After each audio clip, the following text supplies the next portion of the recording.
Conflit communautaire entre Teke et Yaka à Kwamuto. Nous sommes là dans la province du Mai-Ndombe. La délégation gouvernementale dépêchée sur place a arrêté un certain nombre de décisions, notamment la suspension de l'administrateur du territoire et certains agents de l'ANER. Est-ce une nouvelle page de paix s'ouvre dans ces coins de la République démocratique du Congo? Situation sécuritaire à l'Est, on en parle. Mesdames et messieurs, fidèles téléspectateurs de Canal Congo Télévision, bienvenue à votre émission Zoom, qu'on a le réel plaisir de recevoir à ce jour Monsieur Diabanza Mwananene, qui est cadre au sein de l'UDPS. Tu sais de quel je dis bonsoir et bienvenue. Bonsoir, merci de me recevoir une fois de plus dans cette émission. Avec M. Diabanza Mwananene, nous aurons à scruter tous ces différents sujets d'actualité au pays de Patrice Emery Lumumba.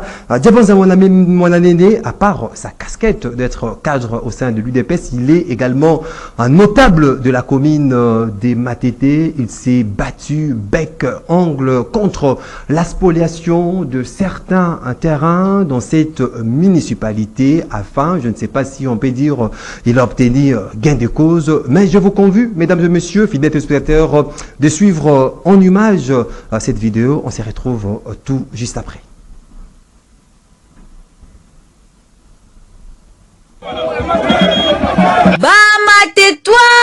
Matetoise, déjà balobi non, na spoliation ya ba terrain topé espace vert na bango. Bota la neti awa na terrain chobo. Tolali tolamuki, oh mutu moko aye atongi morgue. Diabanza Mwananene, leader ya Matete, atelemela yango ti akenda même kokutana na ba autorité lokola, Assemblée nationale, ministère ya jeunesse, voire même na ba parquet akoma. Suite favorable ezalate.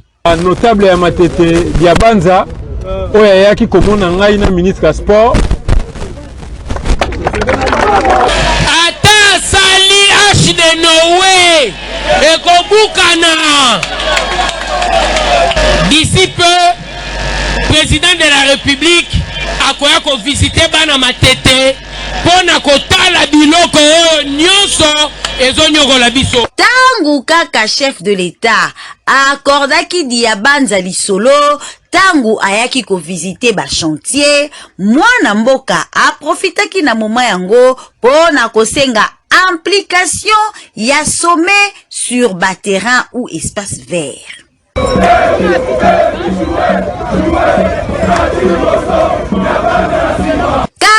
14 jours après, solution ezwami. Tracteur est sous contrôle. Il y a vice-gouverneur Jekoko Mulumba, père secrétaire général, il y a UDPS Augustin Kabouya. Mukolo tata mokonza ekolo alekaki na Matete. Bopesaki doléance na bino. Ezabo ete ndeko Diabanza ndenga azali awo. Akosala musala pona tata mokonzi ya ekolo. Ezabo ete siko tokowelela nini? Paris gagné pour Nabamatetois sous idéologie ya Diabanza Mwananene, le combattant intelligent. Non, je dirais le pari est gagné vraiment en premier lieu pour le Matetois parce que c'était le combat de Matetois. C'était un combat très difficile pour nous, mais heureusement, le contexte sociopolitique permet aujourd'hui que nous puissions espérer. C'est grâce à l'implication du chef de l'État que nous avons eu justement cette victoire. L'homme a tenté de circuler partout, il a tenté de corrompre, mais le président s'est impliqué et heureusement aujourd'hui, pour tout le Matetois, les terrains nous appartiennent. Et tout le monde sait que désormais, nous pouvons continuer à prendre le football sur ces terrains.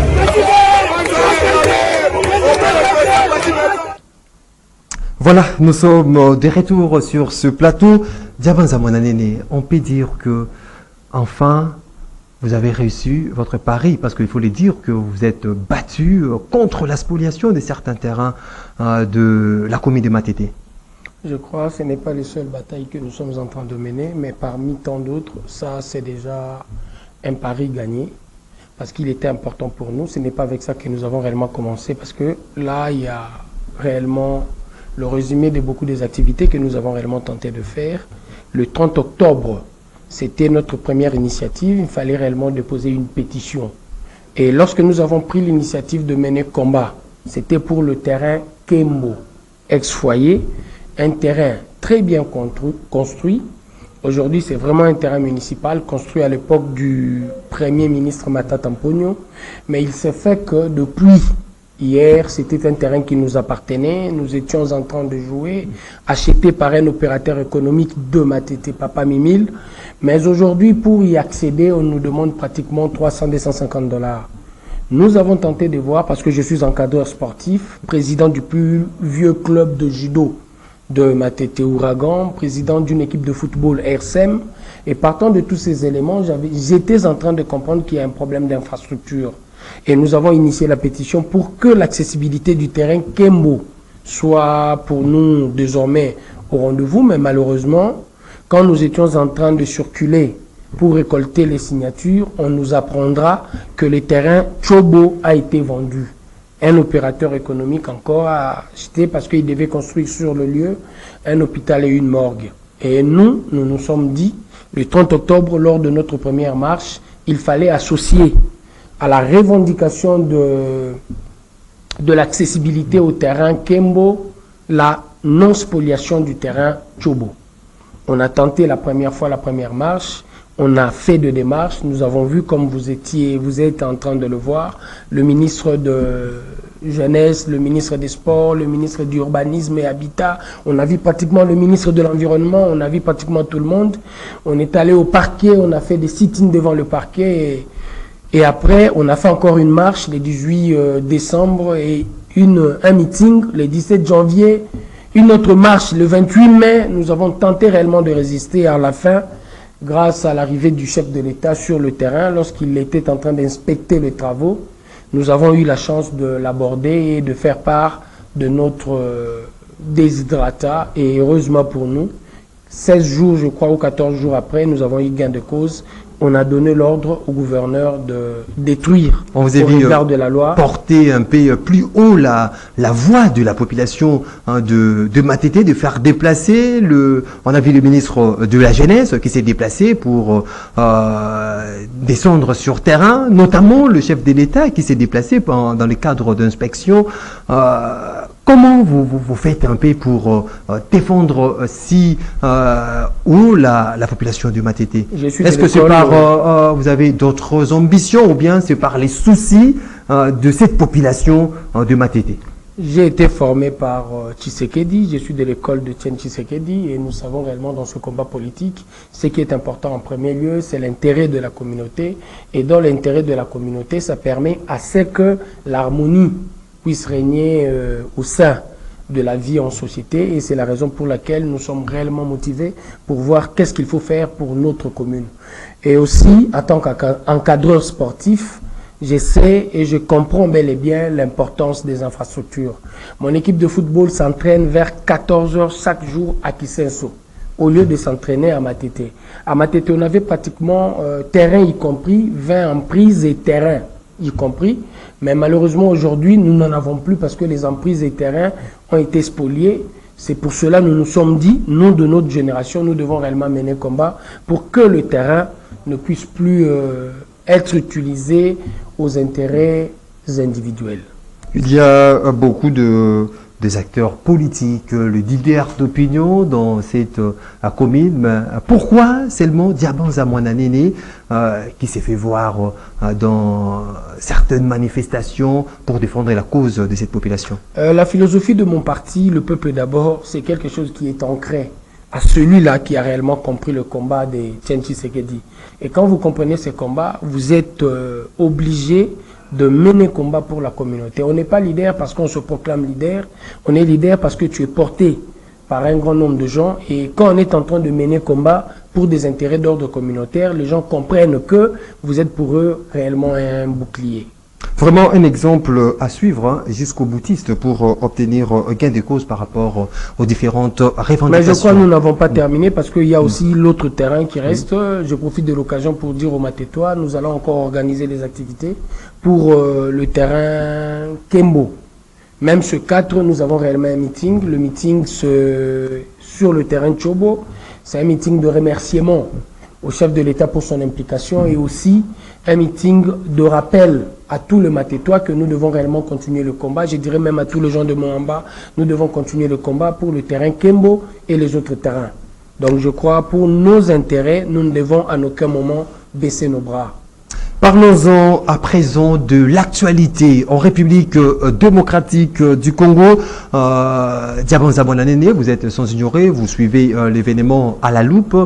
Ces conflits communautaires à Kwamutu, nous sommes là dans la province de Mai-Ndombe, qui a fait 28 morts, plus de 5000 déplacés, 240 maisons incendiées, après que la délégation gouvernementale soit dépêchée sur le lieu, à la tête le vice-premier ministre en charge de l'Intérieur, Daniel Assolo. Un certain nombre de décisions ont été prises, notamment la suspension de l'administrateur du territoire et certains agents de l'ANR qu'on accuse de négligence. Est-ce qu'on peut dire que une nouvelle page de paix s'ouvre enfin dans ce coin du pays? Je crois qu'il était important que le gouvernement puisse se déplacer pour s'enquérir de la situation et prendre des décisions qui devaient réellement accompagner ce qui était en train de se passer de l'autre côté. Mais je dirais toutefois, il est important pour nous, acteurs politiques, de comprendre que vivre en communauté, c'est le meilleur cadeau que nous pouvons avoir sur ces terres des hommes. L'homme a un instinct grégaire. Il est difficile pour nous réellement de vivre dans l'isolationnisme. Donc il est important pour l'homme, au nom de besoins qui nous caractérisent, de vivre avec les autres, de discuter et de vivre ensemble. Et il est important aussi pour les Congolais de comprendre que l'heure est en train de sonner où nous devons quitter les carcans de nos villages, le carcan de nos ethnies. Quand nous regardons l'histoire des autres pays, la France, les États-Unis, vous remarquerez que ce sont des gens qui sont venus de partout, mais ils ont compris qu'ils doivent vivre au nom de la nation, le vouloir vivre en communauté. Et c'est ce qui fait aujourd'hui la force de la France. C'est ce qui fait la force des États-Unis d'Amérique. Je trouve très mal, parce que je suis Yaka ou Teke, je dois me dire que l'autre de ce coin-là Yaka, l'autre de ce coin-là Teke, et nous mettons... Cette division, il n'est pas important cette division, parce qu'ici à Kinshasa, nous la vivons d'une autre manière. Où vous remarquerez, les gens ne posent pas la question de savoir quel est son coin d'origine, mais vous remarquerez deux fois dans nos quartiers, il y a ce quartier avec l'autre quartier en train de se battre.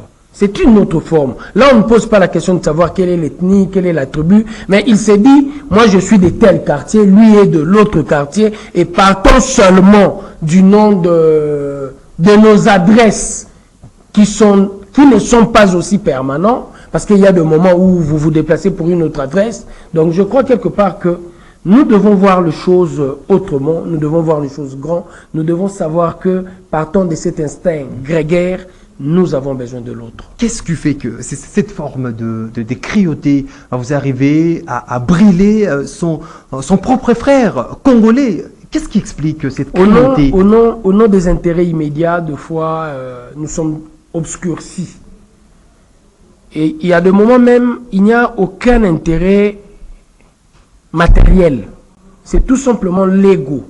Parce qu'il a dit ceci au Yaka, il a dit quelque chose au Teke. Tu vois aussi, ça peut s'embraser, ça arrive. Parce que nous le vivons ici à Kinshasa avec nos jeunes frères.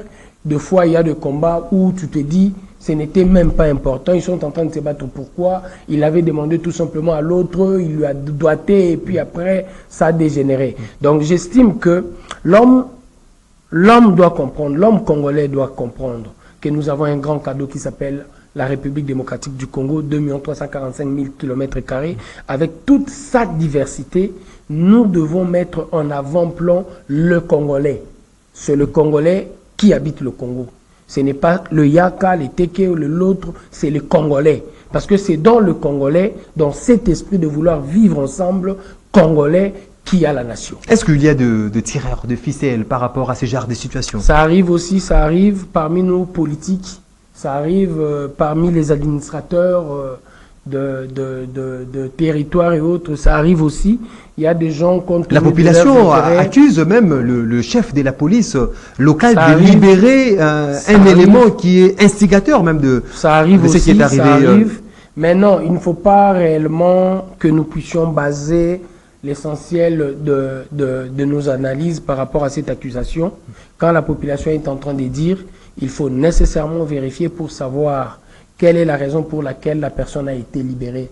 Nous ne pouvons pas supputer, donc il faut nécessairement avoir la bonne information, mais la responsabilité de l'homme politique, la responsabilité de l'homme, du responsable étatique, il a sa part de responsabilité, parce que ça arrive à plusieurs fois où vous remarquerez une certaine négligence.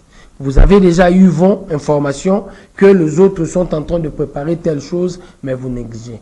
Donc l'autorité aussi doit réellement s'impliquer à fond. Au niveau de partis politiques, des leaders d'opinion, est-ce que vous arrivez à sensibiliser, conscientiser cette population dans l'optique de vivre ensemble, cohabitation harmonieuse? Nous sommes l'UDPS et au sein de l'UDPS, je crois, il y a beaucoup des amis que je ne connaissais même pas, beaucoup de mes amis avec qui nous avons réellement passé combat. Nous avons partagé beaucoup de choses pendant 10-15 ans. Il y a de ceux-là, je ne connaissais même pas leur tribu. Il y en a parce que on l'appelait rien que par son prénom et on ne savait pas quelle était la suite de son nom. Il y en a plein et quand on est en train de discuter par rapport au parti, nous ne regardions pas vraiment ce qui est son origine, mais on était en train d'axer l'essentiel de notre analyse et nos comportements par rapport aux tendances. Il soutient qui? Il réfléchit comment? C'était ça. Donc je crois à l'UDPS, c'est un travail qui est en train d'être fait, et ça a déjà été fait. Parce que si c'est à l'UDPS c'est fait, est-ce que d'autres partis, de leaders d'opinion? Je crois que c'est important pour tous les autres partis aussi. Nous avons eu la chance d'être un parti qui a été créé par des pères fondateurs, et non par un père fondateur, par des pères fondateurs. Il y a eu beaucoup de fondateurs qui sont venus de tous les coins de la République. Kasaï, Katanga, Congo central, Kivu, donc il y a Équateur, il y a des gens qui sont venus de partout et qui ont estimé qu'il fallait réellement créer un parti politique que l'on doit appeler UDPS et qui doit lutter pour les intérêts du Congolais. L'intérêt du Congolais, mais est-ce que l'État congolais arrive à prévenir ce genre de danger? On a vécu ça avec Yumbi, aujourd'hui Kwamout. On ne cesse de parler de la situation en Ituri entre ces deux communautés qui sont très tues. Est-ce que l'État arrive à organiser ou bien à prévenir ce genre de danger pour que ça ne se reproduise pas dans d'autres provinces? 60 ans de gestion dans notre pays, ça a été un gâchis. Après l'indépendance, la manière dont le pays a été géré, ça a vraiment été un gâchis. Nous devons avoir le courage de le dire. Maintenant, l'heure est en train de sonner où chacun d'entre nous doit prendre réellement ses responsabilités en main. Nous devons cesser de considérer l'État comme un COP. Je dis très bien COP, comme nous aimons bien l'appeler communément. Et c'est ce qui est devenu aujourd'hui, actuellement? C'est ce qui a toujours été. C'est ce qui a toujours été. C'est pas ce qui est devenu. C'est ce qui a toujours été. L'homme politique a tendance à considérer réellement un poste de responsabilité comme gagne-pain de son ventre et une manière pour lui de s'enrichir illégalement. Je crois avec la venue du contrôle en amont, pendant et en aval de l'IGF, il y a possibilité aujourd'hui que l'homme politique puisse un peu craindre le détournement de la manière dont ça se faisait dans le passé. Mais toutefois, il y a de ceux-là aussi, même chez moi à l'UDPS, il y a de ceux-là qui sont en train d'estimer quand il a un poste de responsabilité, c'est pour s'enrichir illégalement. Et c'est un combat que nous devons mener, et dans ce combat, nous l'avons dit en 92, nous UDPS. Est-ce que c'est suivi ces combats?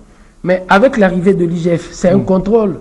Dans ce contrôle-là, il y a une dimension préventive où nous sommes en train de dire à Diabanza, demain quand vous aurez un poste de responsabilité, vous devez nécessairement travailler pour la République parce qu'il y a un contrôle avant, pendant et après. Et de ce contrôle, moi aussi, au nom de la dignité de mon combat politique, je ne peux pas me permettre réellement de pencher dans la bêtise du détournement pour que ma carrière soit entachée. Il y a de ceux-là qui estiment, mais il y a aussi de ceux-là qui sont en train de dire que pour eux, la chose la plus importante, c'est l'argent. Nous devons continuer dans le même sens du combat. Nous ne devons pas baisser le bras. Nous devons faire voir aux responsables politiques que vous êtes là pour la communauté et non pour votre ventre. C'est ce qui doit être fait normalement.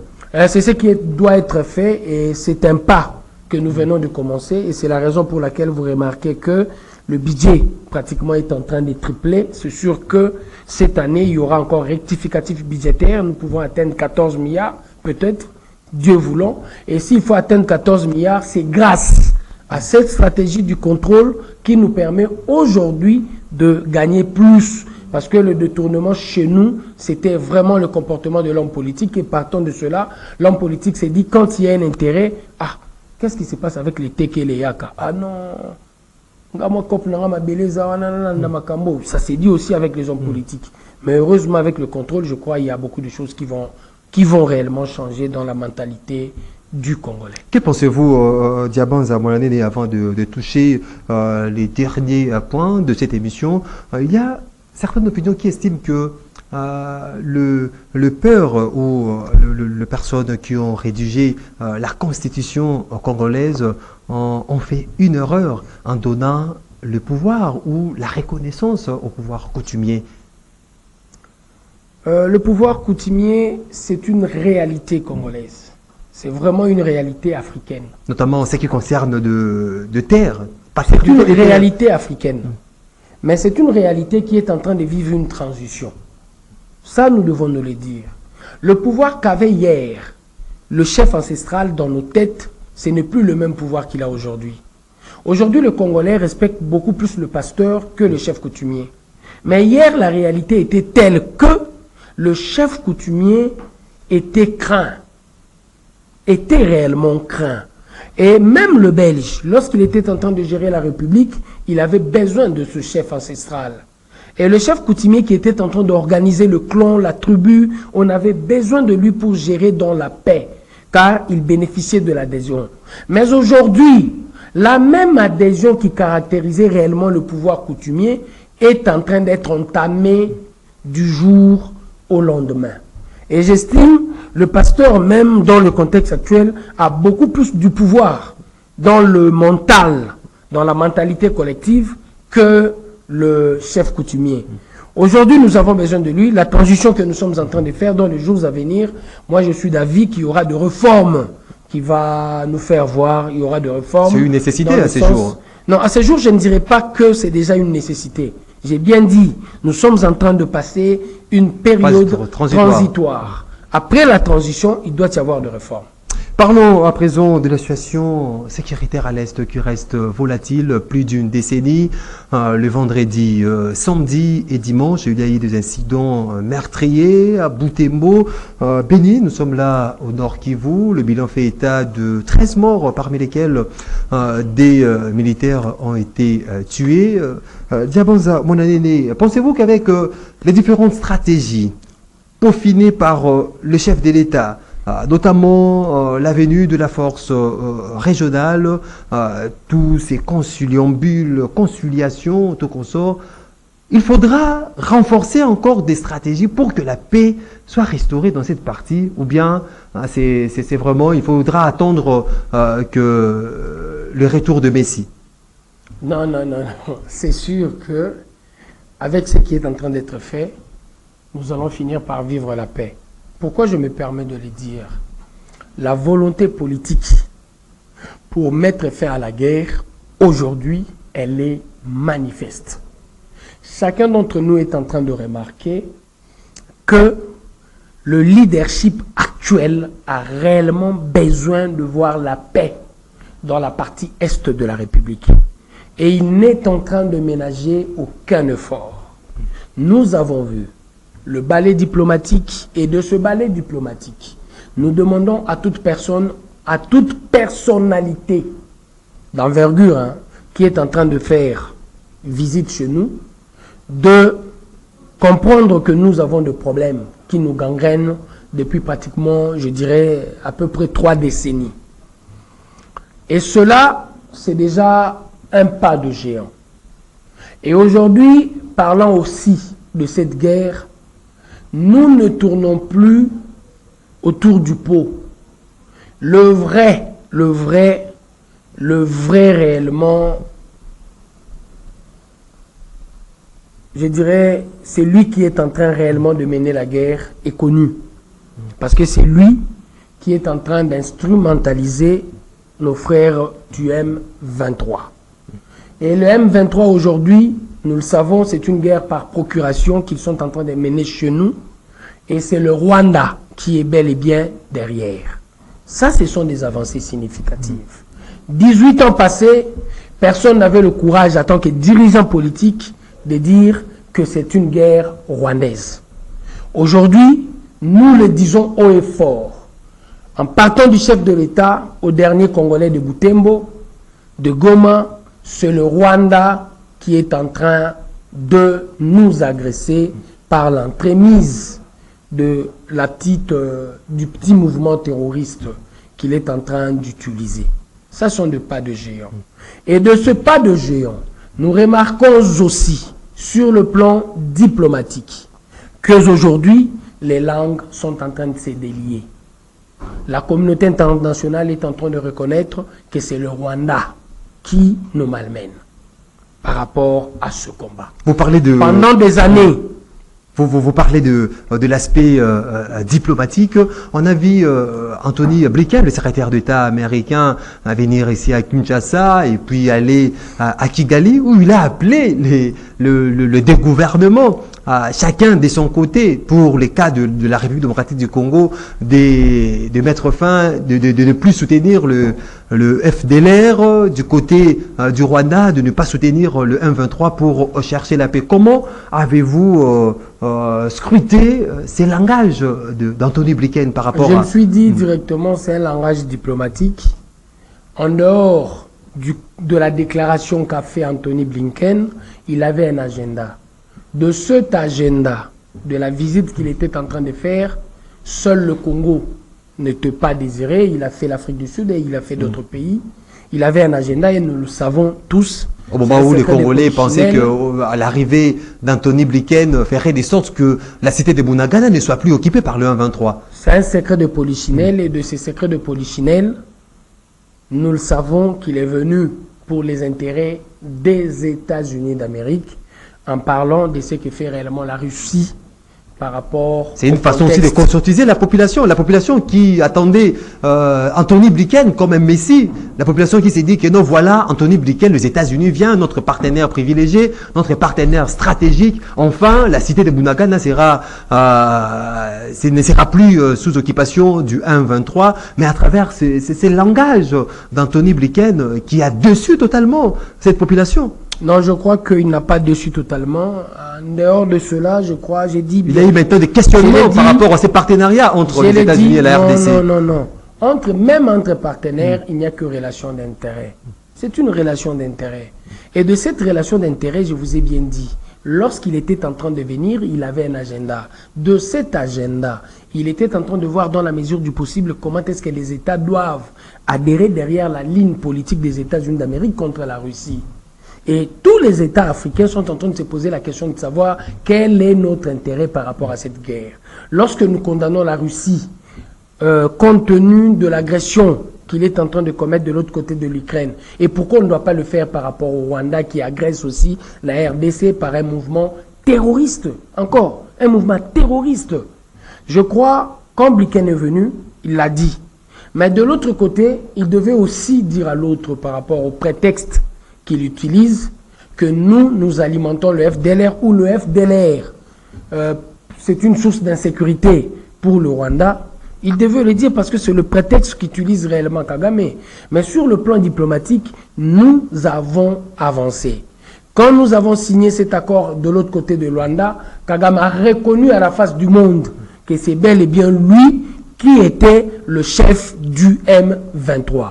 Il y a une seconde étape que le Congo doit réellement suivre. Et de cette seconde étape, je crois, c'est le combat que nous sommes en train de mener, parce qu'à l'époque où 2013, le Rwanda, le M23 a occupé le Goma, quand il a occupé Goma, il y a eu pression diplomatique du président américain contre le Rwanda, et c'est comme ça, le M23 s'est retiré de Goma. C'est la même chose que nous sommes en train de demander aujourd'hui, parce que nous croyons le Congo a besoin de la paix. C'était Le Rwanda, c'est notre voisin de tous les jours, mais c'est un voisin qui doit comprendre aussi. Quand nous aussi, nous aurons à lever l'option de le déstabiliser, nous serons plus forts que lui. En termes de l'espace, nous l'avons. En termes de nombre par rapport à la population, nous sommes supérieurs. Et c'est qui déduit directement que la taille de notre armée est bel et bien supérieure à la taille de son armée. Et s'il faut l'embrayer, nous l'embrayerons même pendant des siècles. Mais c'est la chose qui n'est pas importante parce que nous devons vivre en paix entre nous pour développer nos populations. Diabanza Moanene, comment avez-vous interprété du fait qu'après les départs de Anthony Blinken du Rwanda, on a vu les jours qui se sont suivis, le différent secrétaire, des sénateurs plutôt américains débarquer au Rwanda pour toujours parler de la situation. Mais c'était quel signe les sénateurs voulaient véhiculer, par exemple, à la RDC? Non, là, je ne saurais le dire parce que je ne suis pas du Rwanda et je crois quelque part de tous les balais diplomatiques, dans le contexte. Est-ce que ce n'était pas une façon de dire que nous sommes avec vous, le Rwanda, et non avec la RDC? Dans le contexte diplomatique, la thèse qui est en train de gagner terrain, c'est la thèse congolaise. Et aujourd'hui, les Nations Unies, sans ambages, a bel et bien dit que c'est une guerre alimentée par le Rwanda. Donc je crois notre thèse... Mais qui continue à soutenir le Rwanda. C'est pas notre thèse gagne du terrain, c'est une première étape, comme je viens de le dire tantôt, et il y a une seconde étape. De cette seconde étape, soyons certains que nous aurons gain de cause. Et la seconde étape sera des sanctions contre le Rwanda. Et de ces sanctions, on demandera bel et bien clairement au Rwanda de cesser de soutenir le M23. Ça sera aussi votre mot de la fin, Diabanza Moanene.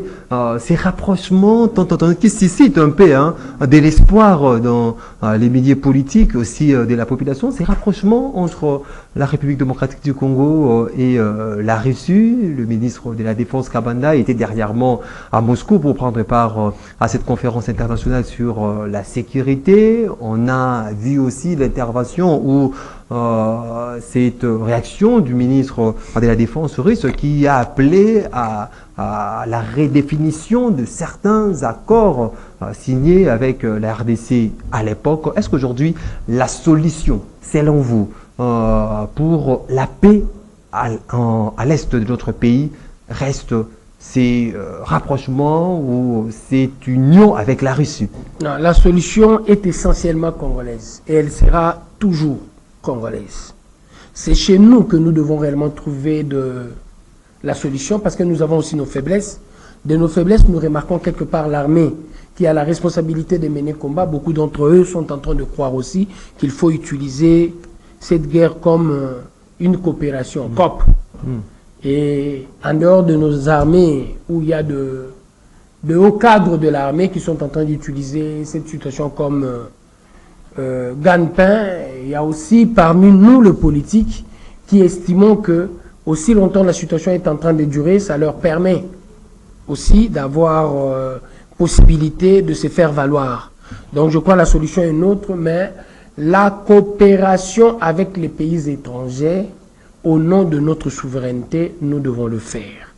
Les pays qui peuvent nous aider dans le sens de nous donner les armes, dans le sens de la coopération militaire, je crois que ces pays-là seront les bienvenus.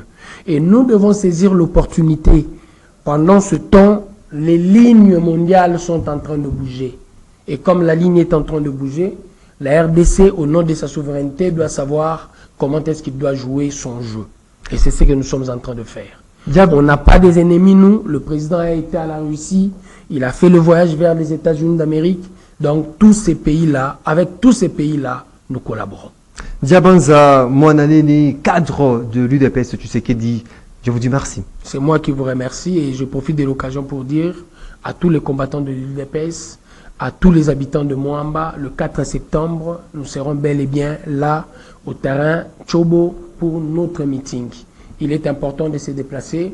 Si nous ne sommes pas capables de mener nos combats de tout le jour pour nos intérêts, soyez certains, il sera difficile pour nous aussi de défendre l'intégrité de notre territoire. Le secrétaire général de l'UDPS sera de la partie Donc je crois que tout le monde doit être là. Mesdames et messieurs, l'émission est terminée. Une émission réalisée de main de maître par Bruno Ndinga, à ses côtés Moro Njambe, Olivier Longwango, Niwapezo était derrière les caméras pour la prise de vue. Je vous retrouve très prochainement pour un autre numéro pour Parler Congo avec notre invité. Ça sera également avec le même plaisir qui nous anime d'ailleurs. D'ici là, portez-vous bien et bonne évasion sur votre chaîne. Au revoir.